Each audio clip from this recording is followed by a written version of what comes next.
Migrar no es difícil. Difícil es saber que el país donde naciste se está cayendo a pedazos y las personas que más amas aún están en él. Esta es una frase muy fuerte y es una frase de migrantes venezolanos.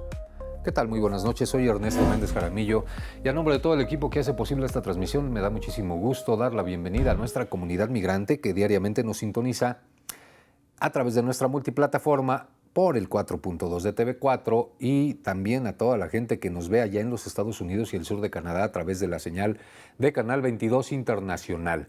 Teléfonos en el estudio 477-716-1820 y 807-19-1036 para que nos llame y nos comente si tiene algún caso o algún tema en el que crea que le podemos ayudar. Lo sabe bien, estamos a su disposición. Oiga, vamos a empezar con temas complicados. Dicen que ICE da pistola, placa y un gran sueldo a nuevos reclutas para cazar a migrantes. Vamos a los detalles de esto. Miles de agentes migratorios sin experiencia están entrando a hogares, lugares de trabajo e irrumpen en espacios públicos de los Estados Unidos con un arma, una placa y la autoridad legal para detener y deportar, con lo cual incurren en una serie de violaciones a los derechos civiles. Bueno, ni siquiera los nuevos, también los viejos lo estaban haciendo. El reclutamiento masivo y acelerado de 10,000 agentes para el Servicio de Inmigración y Aduanas y 3,000 para la patrulla fronteriza requirió de una mezcla de generosos incentivos, flexibilización de requisitos, cancelación de límites de edad, disminución en los estándares de aplicación y verificación y eliminación de exámenes antidoping y relajamiento de prácticas. Esto sí está muy peligroso. Imagínense que va un marihuano a detenerme, pues no. Todo ello despierta, y digo marihuano nomás por decir, ¿no? Porque drogas hay miles allá en Estados Unidos. Pero bueno, ¿qué me puedo decir? Si la marihuana en algunos lugares es legal, pues ¿qué le hacemos? Todo ello despierta ya críticas de despachos de abogados y organizaciones civiles que observan en la inexperiencia de los agentes y la orden del Ejecutivo contra los migrantes un ominioso caldo de cultivo contra los derechos de las personas. Las autoridades están haciendo de todo para cumplir la meta de 1 millón de deportaciones fijada para el primer año de gobierno de Donald Trump. Para lograr el objetivo, el Congreso aprobó un presupuesto de $76,000 millones para el ICE, 10 veces mayor que el anterior, de los que 29,000 millones están etiquetados para triplicar el número de sus oficiales. Oiga, aquí voy a hacer un paréntesis. Me preguntaban hoy en la mañana, ¿qué pasa si te enfermas en los Estados Unidos? Y me lo preguntaban porque fui como turista. Y digo, bueno, no es tan sencillo como aquí, que voy a la farmacia y pues hay un consultorio pequeño donde por una módica cantidad me revisan y me venden medicina. Tampoco es como aquí que tenemos un seguro social y que cualquier afiliado en cualquier parte del país puede ir, o el ISSSTE, cualquier afiliado en cualquier parte del país puede ir. No es como aquí. Allá en Estados Unidos, si te enfermas, pues tendrás que pagar un hospital. Tendrás que ir a una consulta a un hospital. Y esto sale caro. Y entonces esto me hace pensar, $76,000 millones. ¿Cuánto dinero es? Muchísimo dinero. Y no tener un sistema de salud pública. Pero sí están invirtiendo $76,000 millones para ampliar el número de agentes de migración sin experiencia, sin exámenes antidoping, sin saber lo que están haciendo y darles un arma y una placa y todo el poder de tratar con la punta del pie a quien quieran. Estas sí son inconsistencias de los que tienen dinero, ¿verdad? Porque los que no tenemos, pues sí cuidamos cómo lo gastamos. Bueno, estas medidas ya generan abusos contra los migrantes y malas conductas de los oficiales, además de corrupción. Violación de derechos civiles, ignorancia de procedimientos migratorios, como se observa en videos que circulan en redes sociales, donde aparecen hombres encapuchados que persiguen, derriban, golpean, esposan y se llevan a las personas sin comprobar que son indocumentadas ni demostrar que ellos son los agentes federales. A ellos les vale, no traen ninguna identificación. Por otro lado, se advierte sobre graves desafíos operativos e incluso afectaciones para otras agencias federales, como la que atiende las emergencias, es lo que yo le decía. Dado que las condiciones laborales ofrecidas por el ICE son superiores. Ya se dieron casos de canibalización de personal de otras dependencias. Pues yo me quiero ir para allá, pues claro que sí. En este 2025 un agente migratorio puede ganar entre 49,000 y 89,000 dólares anuales como salario base, dependiendo del nivel y ubicación de la asignación, pero tiene el potencial de obtener un salario de 167,000 dólares anuales en escalafones superiores.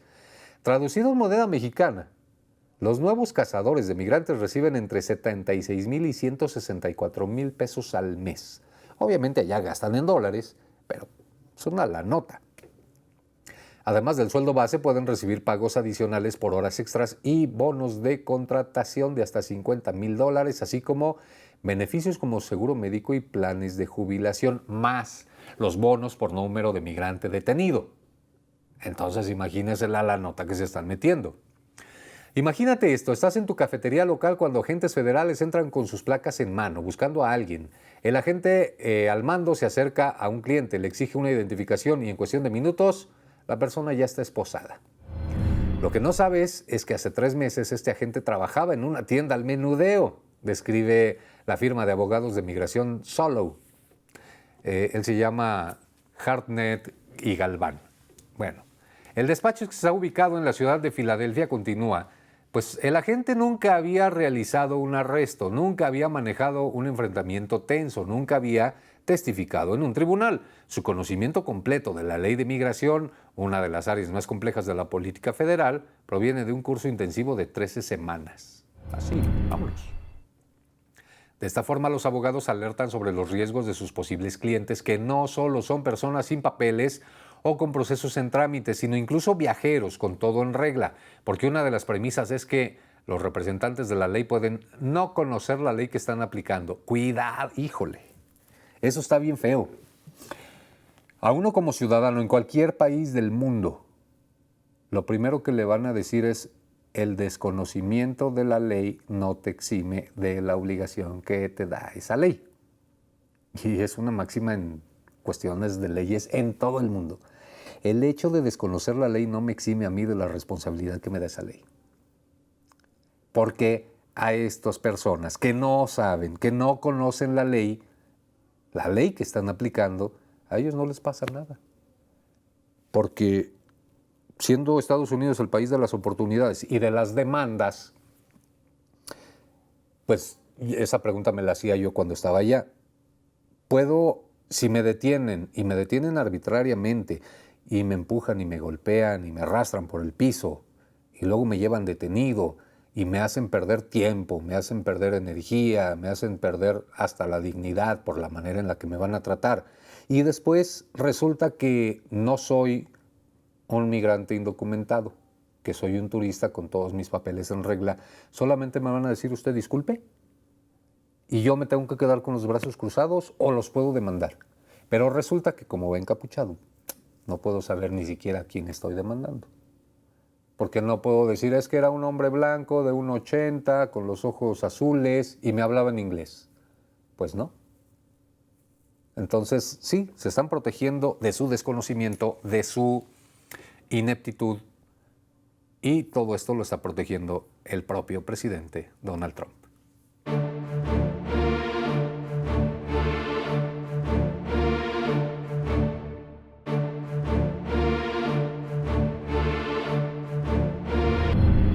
Vamos a las redes sociales. Hay un documento muy importante para todos los migrantes allá en los Estados Unidos. Es el famoso ITIN. I-T-I-N. ¿Qué es? Vamos a escuchar qué es y por qué es tan importante. Y si pediste el ITIN number o tienes pensado hacerlo, tienes que ver este video porque estaremos hablando acerca de qué puedes y qué no puedes hacer con un ITIN number en los Estados Unidos. Esto y mucho más en La Hora del Inmigrante. Empezamos. ¿Cómo están, amigos? Y bienvenidos a La Hora del Inmigrante. Mi nombre es John de la Vega, abogado de inmigración en los Estados Unidos. Y si te encuentras dentro de los Estados Unidos y habrás escuchado el ITIN number, que algunas personas dicen: ¿será que puedo trabajar legalmente con ese documento? ¿Será que puedo pagar impuestos? Y hoy te respondemos todas las preguntas. Primero, ¿qué es el ITIN number? El ITIN number, también conocido como el número individual de contribuyente, es un número de 9 dígitos que emite el Departamento de Impuestos de los Estados Unidos a aquellas personas que no puedan recibir un seguro social. ¿Cómo puedes aplicar al ITIN number? Primeramente, puedes hacerlo enviando el formulario W7 junto con tu declaración de impuestos, o puedes contactar directamente al Departamento de Impuestos para que te emitan el ITIN number. Porque ni ser indocumentado, y eso es en México, en Estados Unidos, en cualquier parte del mundo. De las cuestiones hacendarias y de pago de impuestos uno no se escapa. Entonces el ITIN, pues ya lo escuchó, es ese documento en el que le van a decir, pues mira, a mí no me importa si eres documentado, indocumentado, ciudadano del mundo, del planeta o de la luna. Estás en Estados Unidos y pagas impuestos. Y ahí te va tu ITIN para que tengas que pagarme mis impuestos. Ya lo demás no me interesa, si después te saco deportado por ser indocumentado, no me interesa mientras me pagues impuestos. Pero bueno, es importante porque al tenerlo, pues también es una manera de defenderse y decir, espérame tantito. Sí, estoy indocumentado, pero mira, he pagado y he contribuido a tu economía y te he hecho que seas una de las primeras potencias de este mundo.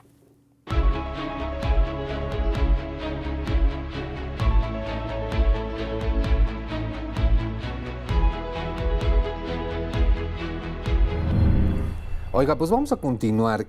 ¿Qué le pareció el tema de ICE con su contratación de miles de gentes ineptos, que no conocen la ley, que no saben lo que están haciendo, pero que pues, tienen poder?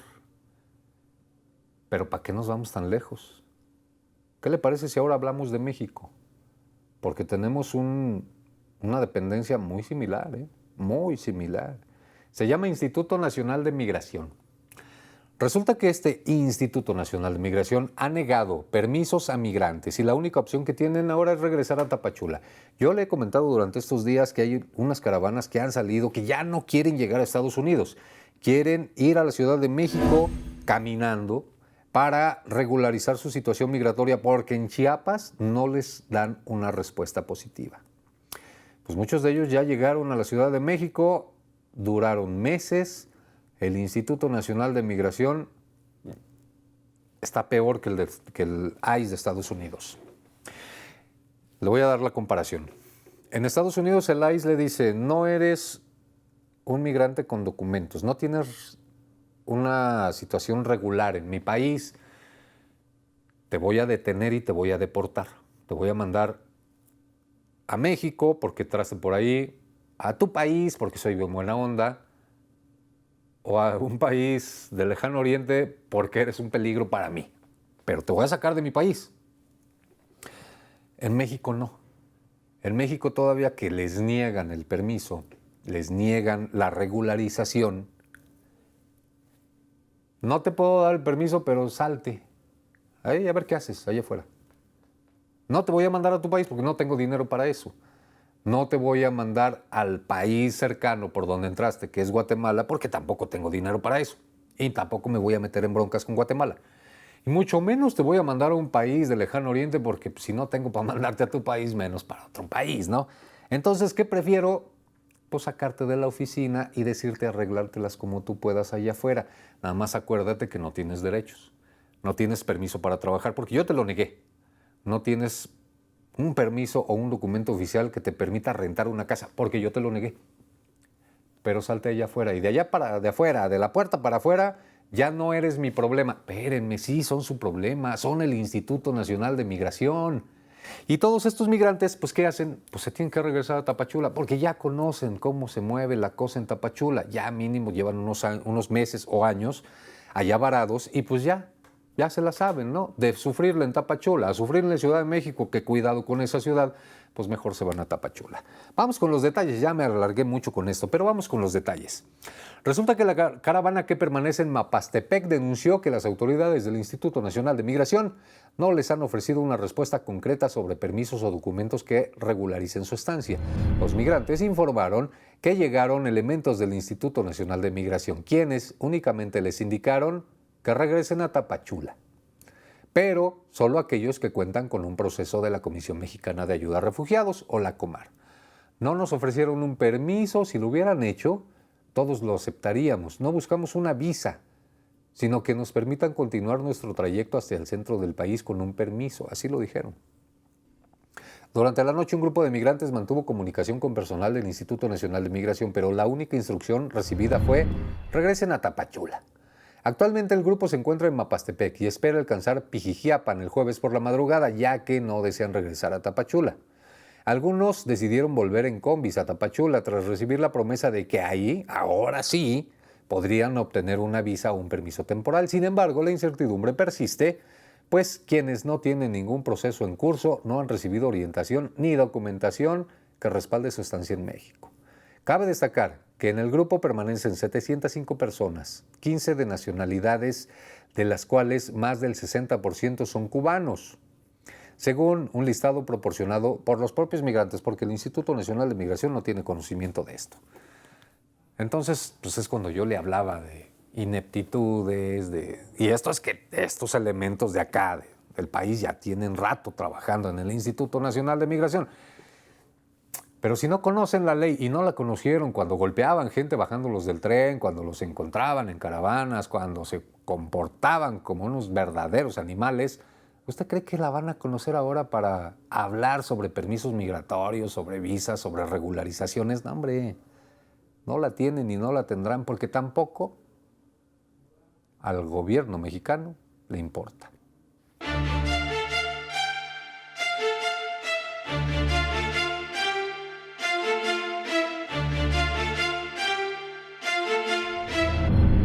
Vamos a las redes sociales. Cuando usted comete un error,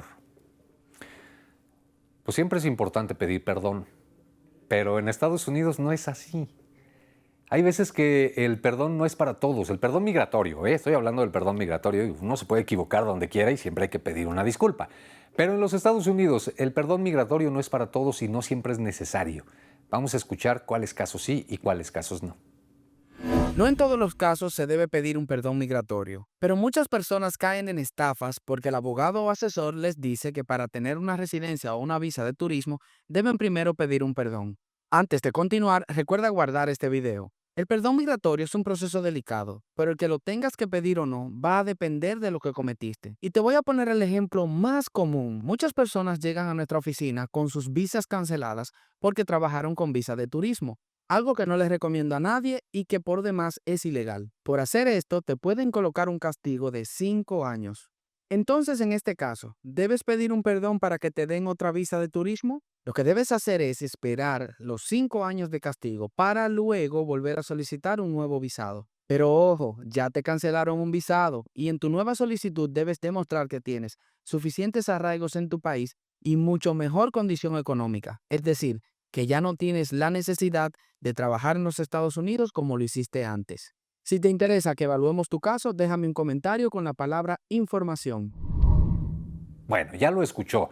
Ahora, muy importante, esto no lo decide usted, esto lo decide la ley. Y la ley es clara, pero quien conoce de leyes, pues es su abogado. Entonces su abogado le podrá decir, ¿sabes qué? Sí, hay que pedir perdón, ¿sabes qué? No, hay que aguantarnos las ganas y darle por otro lado, pero siempre de la mano de su abogado.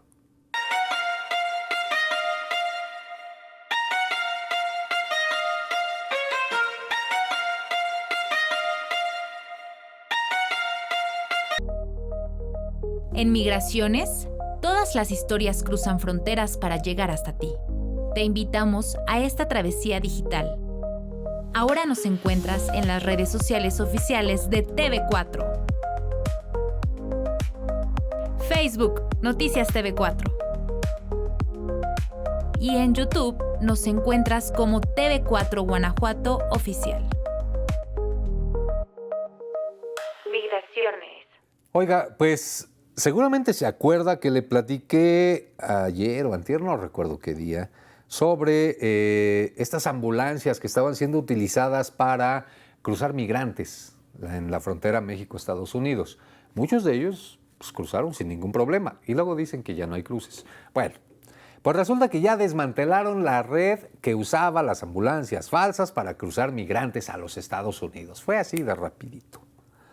Resulta que la frontera entre México y Estados Unidos ha sido escenario de todo tipo de intentos por cruzar de manera irregular, pero en las últimas semanas surgió una nueva modalidad inédita. redes que utilizaban ambulancias para trasladar migrantes haciéndose pasar por accidentes en estado crítico. De acuerdo con los documentos de la Corte de Distrito del Sur de California obtenidos por un medio de comunicación, al menos 4 intentos de cruce con esta estrategia se registraron en apenas 5 semanas, todos por la garita de San Isidro, allá en Tijuana. Los traficantes cobraban hasta $15,000, es decir, 275,000 pesos por este método, que tampoco garantiza el éxito, pero el intento se hacía. El primer caso que se destapó y que destapó esta red ocurrió el pasado 17 de junio a las 6:45 horas. La agente Nancy Cervantes detectó una ambulancia con supuesta emergencia médica. El paramédico afirmó que trasladaban a un paciente estadounidense que requería atención urgente en su país. Aunque el hombre parecía inconsciente en la camilla, la oficial decidió enviarlo a revisión secundaria. Al cotejar sus huellas con el sistema biométrico del Departamento de Seguridad Nacional, se descubrió que no era el titular de la identificación, sino Heriberto Morales, un ciudadano mexicano deportado en 2 ocasiones previas. Tómala. Morales había fingido una enfermedad y pagado por el traslado con la esperanza de evadir los controles migratorios. Pero eso no fue todo. 10 horas después, otra ambulancia. Ese mismo día, eran ya las 5:34 de la tarde cuando una ambulancia intentó el mismo truco. Un supuesto paciente en estado crítico, una identificación falsa y un paramédico que pedía paso urgente. Sin embargo, durante la revisión, un técnico médico notó inconsistencias. El hombre abrió los ojos y sonrió durante la evaluación. ¡Chale! Se le fue. Además, entre sus pertenencias se halló una credencial mexicana oculta en un zapato. Tómala. Bueno, al comprobar sus huellas, las autoridades descubrieron que habría sido deportado semanas antes. Órale. Otra vez, otra ambulancia, otra persona, Juan Moreno Morales, de 42 años, también intentó cruzar por este método. Lo descubrieron y confesó que había vivido 31 años en Estados Unidos y tenía 2 hijas residentes y había sido deportado 7 veces. Pues así se desmantela esta red de traficantes de personas en ambulancias.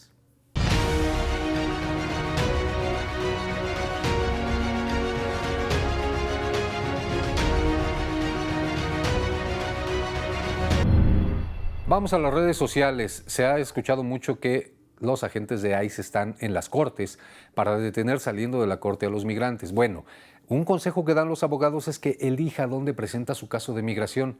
Tal vez un estado que no sea tan agresivo. Vamos a escuchar. ¿A dónde puedo llegar para tener la mayor probabilidad posible de ganar mi caso? Yo pienso que si yo fuera inmigrante en una situación esperando un juez de inmigración y yo viviera en Atlanta, yo a donde fuera me saldría de Atlanta para tener mayor probabilidad posible porque muchos jueces ahí niegan casi todos los casos, ¿no?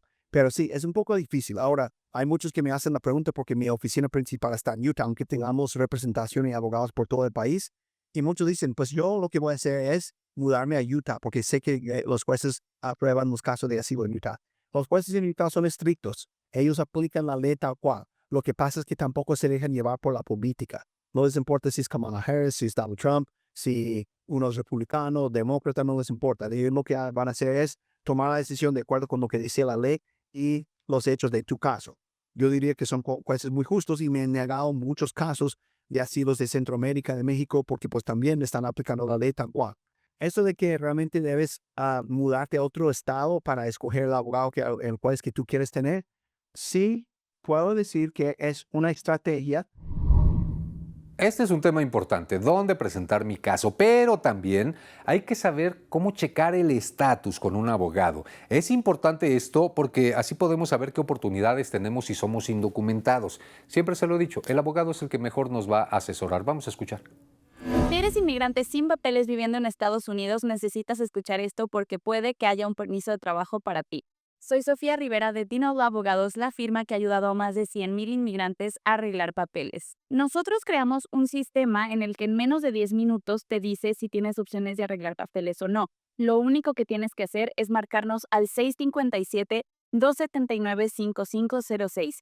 657-279-5506. Y te digo, en menos de 10 minutos, cuando nos marcas, uno de nuestros agentes te hace una serie de preguntas y te decimos si sí tienes chance de arreglar o si por el momento no tienes. Es completamente gratis, confidencial y pues no necesitas cita, es simplemente una llamada. Si sí tienes chances de arreglar, obviamente felicidades y te vamos a agendar una consulta. Tenemos consultas gratis en cualquiera de nuestras oficinas. Tenemos 6 oficinas en Carolina del Norte, 2 en California y 1 en Phoenix, entonces ahí sería completamente gratis la cita. Si no tienes opciones de arreglar, nosotros vamos a ser bien honestos y te vamos a decir, ¿sabes qué? Ahorita no calificas. Ahí lo tiene, la recomendación siempre es tener un abogado, buen abogado y un abogado que esté bien documentado. Con esto vamos a dar por terminado el programa Migraciones de este día. Yo soy Ernesto Méndez Jaramillo y como siempre le pido que nunca, pero nunca se olvide que todos, de alguna u otra manera, somos migrantes. Nos vemos la próxima.